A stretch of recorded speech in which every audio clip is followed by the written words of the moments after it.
Hello friends, I'm here with another non-NaNoWriMo video for the month of November.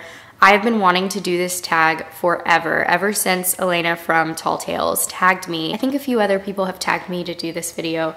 I love fall. I feel like I am very late to posting this video. I mean, it's well into fall at this point, but I didn't want to let it pass me by because you know what? There's a tree outside my window right now that is finally orange and it's so beautiful. And it took a while to get that way. So I'm very much so still in a fall place. So I will link down below Alina's original video. Definitely check it out. If you haven't checked out Tall Tales yet, I don't know what you're doing because she's amazing. Also, I love that she created this tag with the intention of sharing books that she's excited about and books that she has already read. So I'm kind of keeping that in mind as I answer my questions too. Okay, so number one is, in fall, the air is crisp and clear. Name a book with a vivid setting. I'm gonna have to go with the Gemma Doyle trilogy by Liva Bray. You guys know that I am on a Gemma Doyle kick right now. I'm reading, or well, I'm hoping to start The Sweet Far Thing, which is the third and final one in the trilogy. I'm bringing it with me on vacation.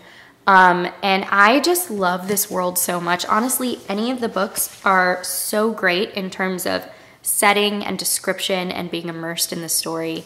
It takes place in England at a boarding school in 1895. The setting is just perfect, and there's all of these just, I don't know, paranormal scenes that also fit really well.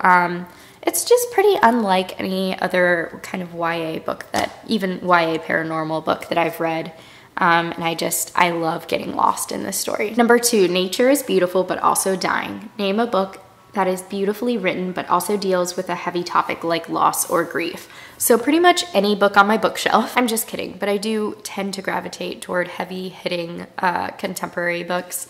But for this one, it was no question. I picked Marlena by Julie Buntin. Some of you know that this is one of my favorite books that I've read so far in 2017. It may be my favorite book. It's just so good. It's beautiful, but it really deals with some heavy topics. It deals with teen, drug, and sexual abuse.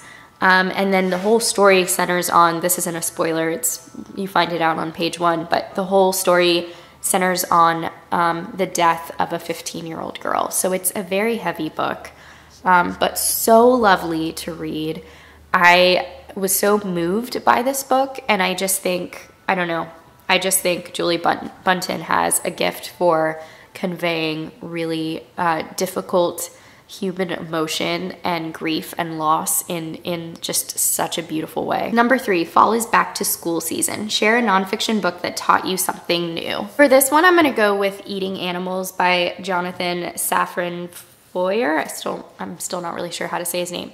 I have not finished this book. I started it and I'm reading it very slowly. I get pretty, I don't know, it's not graphic, but I have to stop reading it every now and then and just let what I'm reading settle. But I have learned so much from this book, and I have so much more to learn from this book. This is the kind of book that is very empathetic toward meat eaters, but also it doesn't sugarcoat anything. And I feel like it's a really important book. So like I said, I still have more to read. I've been chewing on it, no pun intended, slowly, and partly because I get grossed out pretty easily, but I am hoping to finish it at some point. Number four, in order to keep warm, it's good to spend some time with the people we love. Name a fictional family or household or friend group that you'd like to be a part of.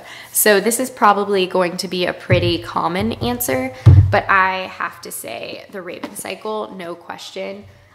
This series has been so great and so amazing, and I'm hoping to start the fourth book, The Raven King, this week, hopefully. This friend group, I love them all so intensely. Like, I feel protective of them in this weird way, and I just want to be friends with them.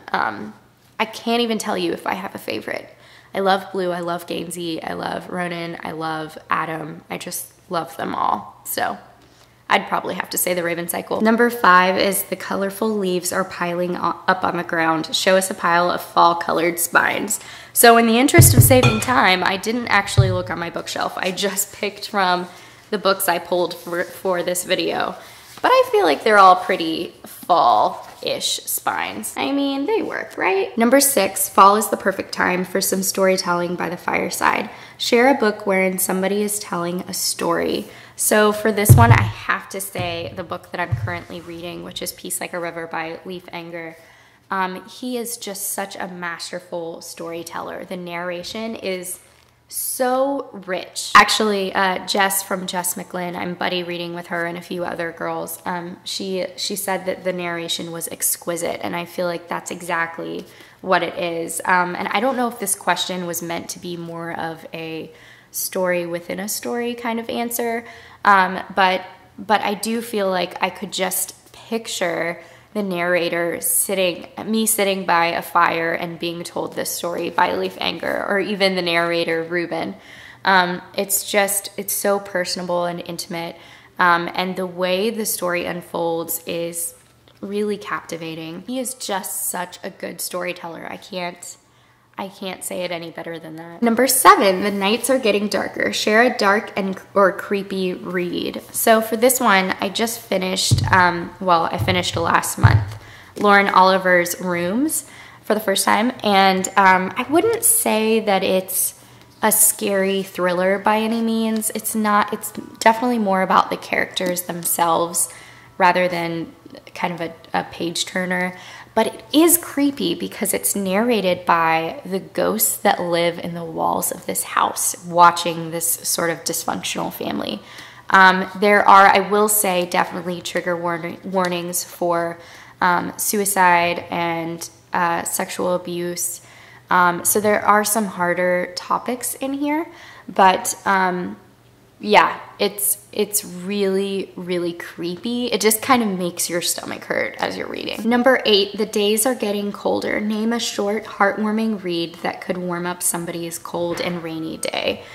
For this one, I'd probably have to say, I'm looking at my book pile right now, I'd probably have to say, where is it? When Dimple Met Rishi.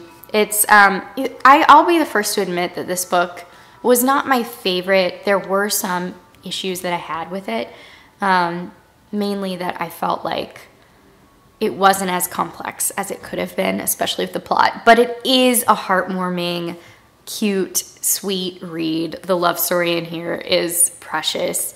It's a book you could read and just fly through really easily. I don't think it's one that will stick with you for very long, but I do think it's the perfect book for just curling up on a cold night or a rainy night or something.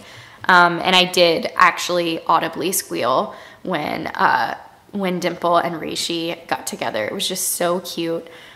So yeah, I mean, I feel like people either love this book or hate it. I feel like I was kind of in the middle, but I do think it's a cute, heartwarming book to read. Number 9, Fall Returns Every Year. Name an old favorite that you'd like to return to soon. For this one, I'm actually rereading right now The Shadow of the Wind by Carlos Ruiz Zafón. Some of you know that this is my all-time favorite book. It's the perfect time of year to read this book. And yeah, I'm loving it because I have the physical copy, but I'm also listening to the audiobook. And the narrator is so amazing, especially with how he pronounces names and of places and people. I just feel like I'm in Barcelona, and it's just so, it's so good. I want to reread it every year. Number 10, fall is the perfect time for cozy reading nights. Share your favorite cozy reading accessories. For this one, the only thing I could really think of other than sort of my glasses and bookmarks or highlighters, because I do like to have those on hand. The only other thing I could think of was my mermaid blanket. I don't know if you'll be able to see it in full, but it literally is, because I'm 5 years old. It's a mermaid blanket. It's sort of like a giant Snuggie. You put your body in here and it wraps you up like a taco. And you literally just snuggle up like you're a mermaid. And this is the perfect fall cozy thing to have with you when you just want to curl up on the couch and read that, and of course a cup of coffee or tea. It's essential. Okay, the last one is number 11, spread the autumn appreciation and tag some people. So I'm probably not gonna tag anyone specifically because autumn is almost over. But if you've been waiting to do this video, or you've been itching to do it, or you've been waiting to be tagged, I hereby tag you. Definitely go and do this video. It was a lot of fun. I'm glad I didn't pass it up before winter is coming. So those are all the questions for the Finally Fall book tag. Thanks so much for tagging me, Alina, and I'll talk to you guys soon. Bye.